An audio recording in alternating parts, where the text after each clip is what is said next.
नमस्ते विद्यार्थ्यांनो, आज आपण नवोदय परीक्षेमध्ये येणारा महत्त्वपूर्ण भाग बहुमितिक रचना पूर्ण करा। आता बहुमितिक रचनेमध्ये कोणकोणती रचना आहेत? एक तर चौरस, दुसरा त्रिकोण आणि वर्तुळ। या तीन आकृत्या आपल्याला काय केलेल्या असतात? अर्ध्या स्वरूपात किंवा अपूर्ण स्वरूपात दिलेल्या असतात आणि ह्या आकृत्या आपल्याला पूर्ण करायचे असतात आणि त्यासाठी आकृतीचा अर्धा भाग दिलेला असतो आणि अर्धा भाग आपल्याला पर्यायातून उत्तर आकृतीच्या शोधावा लागतो। तर हा भाग शोधताना याच्या अगोदर एक आपण पाहिलं पाहिजे, चौरस आकृती पूर्ण करणे। लक्षात येते का तुम्हाला? मी चार भाग 1 2 3 4 याच्यामध्ये पाहिलं होतं। तीन भागामध्ये आकृती होती आणि चौथ्या भागामध्ये आपल्याला ते शोधायचं होतं। परंतु तिथं आणि इथं काय फरक आहे पहा? तिथं मात्र काय होतं की आकृतीची दिशा न बदलता, म्हणजे चौथ्या कोपऱ्यात जर एखादी आकृती आपल्याला बसवायची असेल तर त्याची दिशा नव्हती बदललेली, उत्तर आकृतीत उचलून जशास तशी बसवायची होती। मात्र इथं तसं नाही। दिलेल्या आकृतीचा भाग उत्तर आकृतीमध्ये कसाही फिरवून ठेवलेला असतो, आडवा, तिरका, उभा, कोणत्याही पद्धतीनं तो ठेवलेला असतो आणि तो आपल्याला बरोबर इथं बसवल्यानंतर सरळ पूर्ण आकृती, एक तर चौरस पूर्ण झाला पाहिजे, त्रिकोण पूर्ण झाला पाहिजे किंवा वर्तुळ पूर्ण झाला पाहिजे, हे लक्षात आलं पाहिजे। मग आपल्याला त्या आकृतीकडे दिलेल्या पाहिल्यावर काय पूर्ण करायचं हे निश्चित लक्षात येतं। चौरस करायचं आहे, त्रिकोण करायचं आहे की वर्तुळ करायचं आहे। मग त्यानुसार आपल्याला याच्यामध्ये बरं का सर्वात महत्त्वाचं इमॅजिन पॉवर लागते। डोके आपल्याला असं कल्पना करता आली पाहिजे, आहे की नाही? हा भाग असा असेल, तो तसा असेल, मग कसा बसवल्यानंतर तो योग्य होईल, कोणता भाग बरोबर, इथली रेषा कोणती बरोबर आहे, हे सर्व आपल्याला पाहावं लागेल। त्यासाठी मी अगोदर तुम्हाला काही नियम सांगतो, ते बघा। नियम म्हणजे याच्यामध्ये असे फार काही असे वेगळे नियम नाहीत, त्याच्यामध्ये जास्तीत जास्त निरीक्षण क्षमता आणि शेवटचा पर्याय म्हणजे मी सांगतो तसं। या ठिकाणी मी 6 आकृत्या काढलेल्या आहेत आणि त्याची उत्तर आकृत्या मात्र काढलेल्या नाहीत, पण उत्तर आकृती कशी असेल हे आपल्याला मात्र लक्षात येईल, कल्पना येईल। हे पहा, यामध्ये काय केलेलं असतं तर बघा, उत्तर आकृतीतील भाग कोणत्याही अंशात फिरवून तिरके, आडवे, उभे दाखवलेले असतात। प्रश्न आकृतीच्या तुकड्याची कडा लक्षपूर्वक पहा।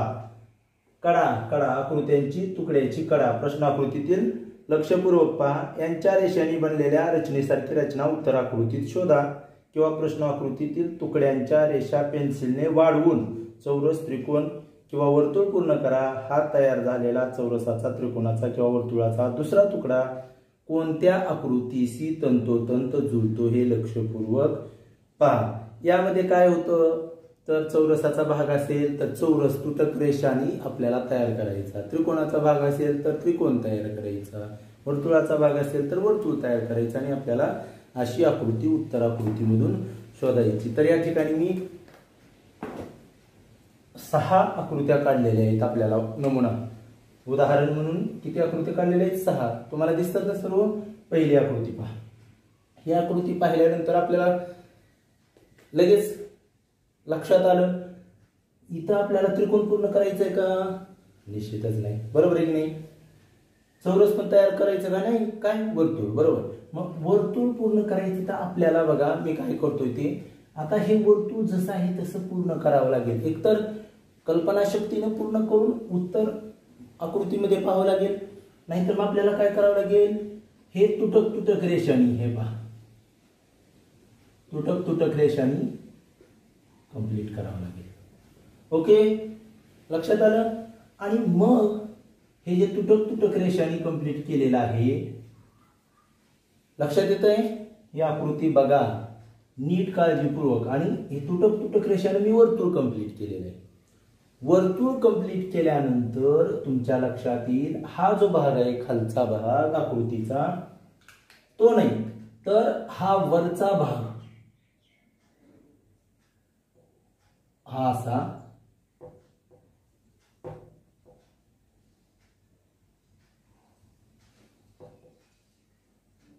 हा वरचा भाग उत्तर आकृतीमध्ये कुठे आहे, कोणत्या पर्यायामध्ये, ए मध्ये आहे का बी मध्ये आहे का सी मध्ये आहे ते पाहावं लागेल. हा खालचा भाग नाही असं आता लक्षात घ्या, हा भागच नाही. आणि मग अशी आकृती आपली उत्तर आकृतीमध्ये शोधावी लागेल. पण त्यामध्ये पण काय अशी दिलेली असेल, तिथं हे फिरवून दिलेली असेल आकृती, कदाचित उभी दिली असेल, कदाचित तिकडे तोंड करून दिली असेल उजव्या बाजूला, किंवा अशीही दिली असेल. कशीही दिली असेल अशी आकृती आपल्याला त्या ठिकाणी शोधून काढावी लागेल. आणि ज्या पर्यायामध्ये अशी आकृती असेल ते आपलं उत्तर असेल.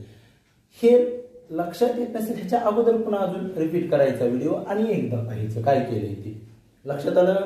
आता दुसरा प्रश्न पाहूया. इथं पाहिल्यावर तुमच्या लक्षात येईल. मला सांगा बरं, कोणती आकृती, कोणती भौमितिक रचना आपल्याला पूर्ण करायची आहे. इथं चौरस करायचं, त्रिकोण करायचं का वर्तुळ करायचंय? बरोबर, चौरस करायचंय.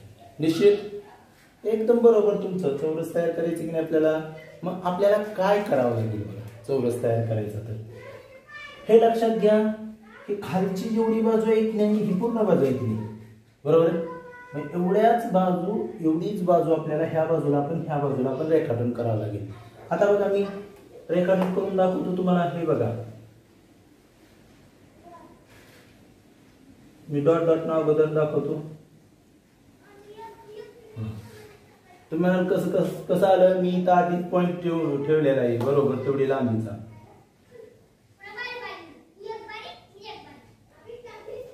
बरोबर. आणि हे दोन जोडून घ्यावे लागतील.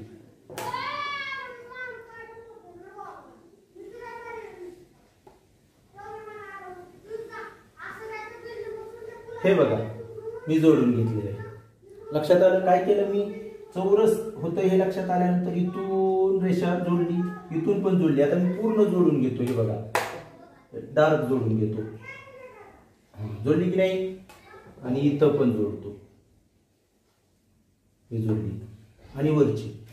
आता मला काय करावं लागेल, पहिला जो आकृतीचा भाग आहे की नाही तो पुसून टाकावा लागेल का. किंवा वर जी आपण काढलेली आहे कोणती, हे पूर्ण, हे इथून हे पुन्हा हे हा भाग जशाच तसा कुठं आहे ते पाहावं लागेल. नाही तर मला हे मी पुसून टाकेल जे पहिलं होतं ते फक्त अशा पद्धतीने.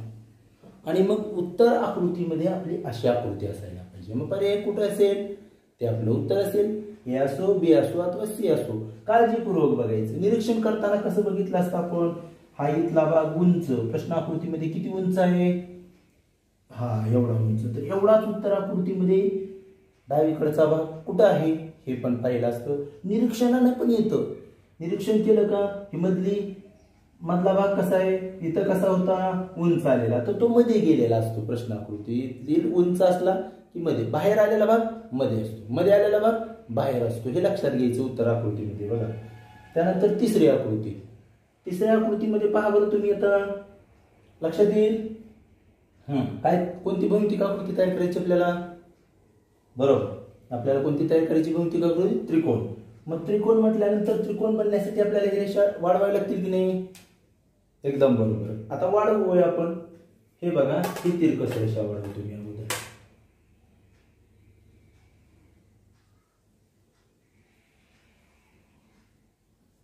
हे बघा वाढवली. आणि त्यानंतर ही पण वाढवावी लागेल.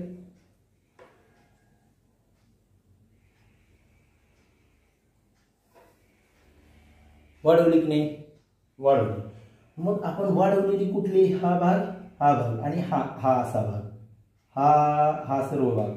हे बघा वाढवलेले हा भाग आणि हा इथून हा आणि हा भाग आपल्या कुठं असणार आहे, उत्तर आकृतीमध्ये. म्हणजे पहिला भाग मी पुसून टाकतो बघा.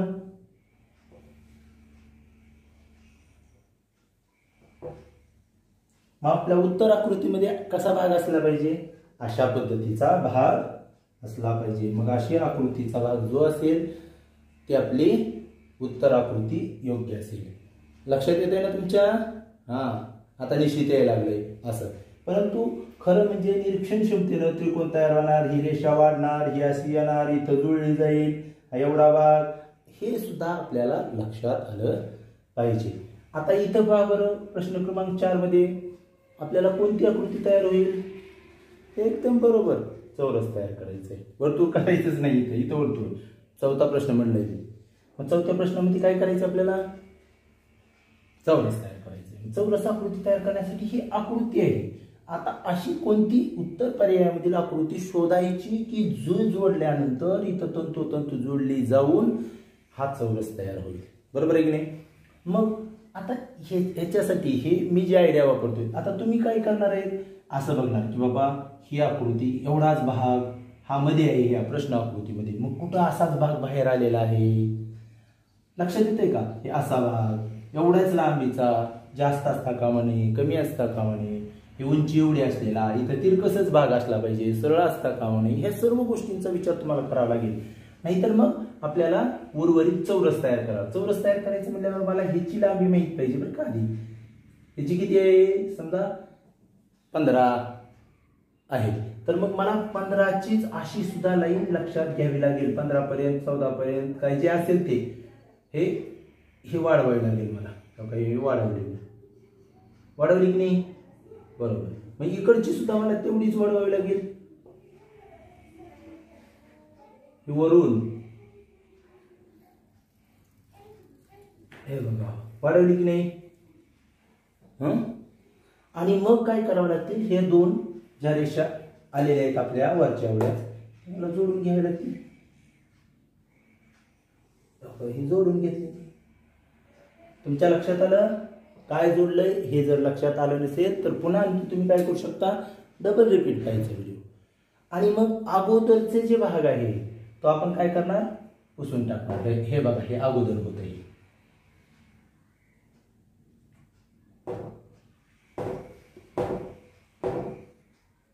मग उत्तर आकृतीमध्ये असा ज्या ठिकाणी पर्याय असेल ते आपलं काय असेल? उत्तर असेल. लक्षात येतंय? नक्कीच.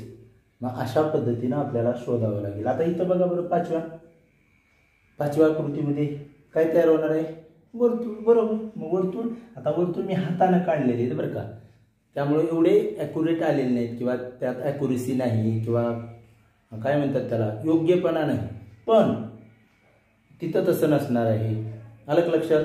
मग आपण इकडं वर्तुळाच्या विरुद्ध बाजूला वर्तुळाचा भाग पूर्ण करणार आहोत. हे बघा, असा पूर्ण झाला. बरोबर. मग मला काय करावं लागेल? हे पूर्ण भाग समजा असा मी जोडून घेतला. तर बघा, प्रश्न आकृतीमध्ये हा भाग बाहेर आलता, तर आपल्या उत्तर आकृतीमध्ये तो भाग मध्ये आलेला असेल. हे ध्यानात घ्या. हा भाग मध्ये होता तर उत्तर आकृतीमध्ये बाहेर आलेला असतो. तेवढाच असला पाहिजे, त्याच आकाराचा असला पाहिजे, जुळणारा पाहिजे. मग आता मी पूर्वीचं जे होतं ते पुसून टाकतो. हे पहा, पूर्वीची प्रश्न आकृतीतील भाग पुसून टाकलाय. हा भाग मात्र पुसायचा नाही हा. आणि मग असा भाग आपला उत्तर आकृतीमध्ये ज्या पर्यायामध्ये असेल तो पर्याय आपलं उत्तर असेल. लक्षात आलं? आणि आता शेवटचा प्रश्न पाहणार आहोत आपण, 6वा प्रश्न. अशा पद्धतीनं आपल्याला उत्तर आकृत्या शोधून काढाव्या लागतील. आता पहा, 6वा प्रश्न आहे. इथं पाहिल्यावर तुम्हाला कोणती आकृती तयार होईल असं वाटतं? चौरस होईल का त्रिकोण होईल का वर्तुळ? चौरस. बरोबर. चौरस, तर मला चौरस आहे म्हणून इथं चौरसाची ही बाजू बघावी लागेल. आता किती आहे? इथं 12 आहे समजा. तर मला काय करावं लागेल? 12 सेंटीमीटरचा इथं सुद्धा, म्हणजे ती आहे तेवढी पूर्ण भाग दिलेली 12. तर हे बघा, मी 12चं इथून जोडून घेईन. सरळ ओढायची. हे 12. बरोबर. आणि मग या बाजूला सुद्धा 12.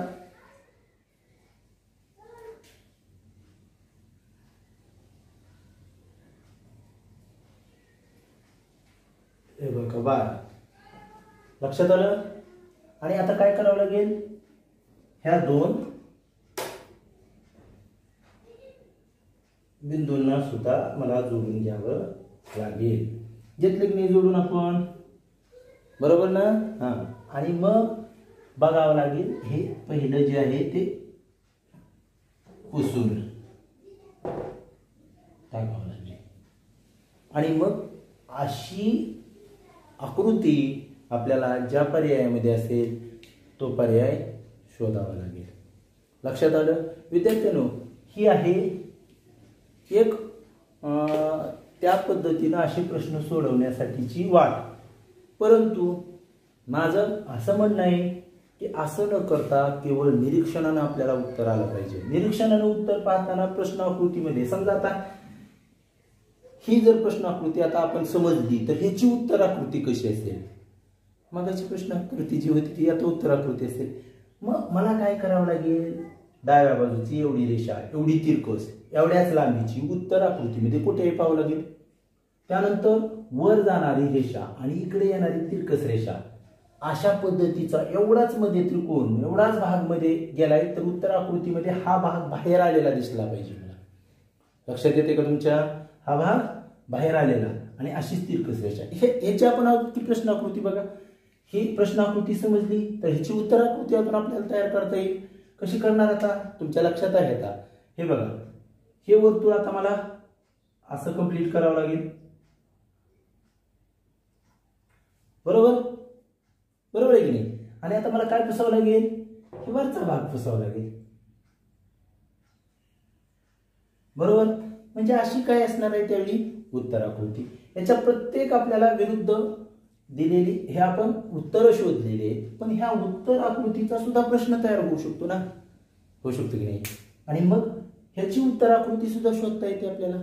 मग त्यावेळी आपल्याला बघावं लागेल की उभी रेष एवढीच इथं आहे, पण ह्याचा काही संबंध येणार नाही. इथून जोडताना किती रेषा लागेल, त्यानंतर इथला भाग, त्यानंतर इथला भाग आणि चौरस तयार केल्यानंतर हे पूर्ण भाग असे कुठं राहतील? फक्त वरचा भाग हे कडकडच पुसला जाईल आणि आपली ह्या प्रश्न आकृती ही जर प्रश्न आकृती समजली तर त्याची उत्तर आकृती तयार करता येईल. तर मला वाटतं की मी सांगितलेलं बऱ्याच जणांच्या लक्षात आलं असेल. नसेल तरी सुद्धा एकदा आपल्या पुस्तकातील भौमितिक नवोदय पुस्तकातील भौमितिक रचना पूर्ण करा. हा भागाचा वरचा जो भाग आहे सूचना, त्या सूचना नीट वाचा आणि अशा प्रकारे निरीक्षण करून अथवा अगोदर मी सांगितलं तसं चौरस, वर्तुळ, त्रिकोण, रेषा आणि तुटक तुटक वाढवून तुम्ही तुमच्या कल्पनाशक्तीनं हे प्रश्न चांगल्या पद्धतीने सोडवू शकतात. 5 मार्क 4 प्रश्न ठरलेले आहेत, परीक्षेमध्ये येणारच आहे. मी अपेक्षा व्यक्त करतो की तुम्हाला समजलं असेल. धन्यवाद.